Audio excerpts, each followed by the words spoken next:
கோவை தெற்கு தொகுதி அதிமுக வேட்பாளர் அம்மன் அர்ஜுனனை ஆதரித்து பாஜக முன்னாள் மாநில தலைவர் அண்ணாமலை மற்றும் முன்னாள் அமைச்சர் SP வேலுமணி ஆகியோர் வைசியாள் வீதி பகுதியில் தீவிர பரப்புரை மேற்கொண்டனர்.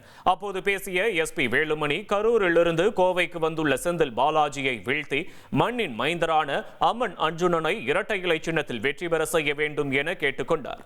தொடர்ந்து பேசிய அண்ணாமலை, திமுகவின் பணநாயகத்தை முறியடித்து கோவை தெற்கு தொகுதியில் அம்மன் அர்ஜுனன் சரித்திரம் படைப்பார் என தெரிவித்தார்.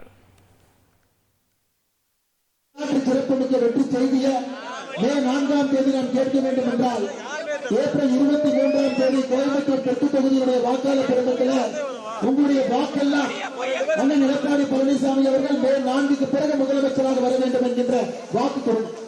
கோயம்புத்தூர்ல 11க்கு 11 நம்முடைய தேசிய ஜனநாயக கூட்டணி வரணும் என்று வாக்கு கொடுங்க. கோயம்புத்தூர்ல அண்ணன் SP வேலுமணி அவர்கள் தொடர்ந்து மக்களுடைய பாதுகாவலனாக இருக்க வேண்டும் என்று வாக்கு கொடுங்க. கோயம்புத்தூர் தெற்கு தொகுதியில் அம்மன் அர்ஜுனன் அவர்கள் வெற்றி பெற்று சரித்திரத்தை படைக்க வேண்டும் என்று வாக்கு கொடுங்க. 1,28,00,000 மனங்களை வென்ற தந்தி டிவி யூடியூப் சேனல். தவிர்க்க முடியாத தம்ப்நெயில், கலக்கலான கான்டென்ட்ஸ். நீங்களும் இந்த குடும்பத்தில் இணைய இப்பவே சப்ஸ்கிரைப் பண்ணுங்க. அசுரபலம் கொண்ட எங்கள் டிஜிட்டல் கரங்களில் உங்கள் விளம்பரங்களை சேர்க்க வாட்ஸ்அப் பண்ணுங்க.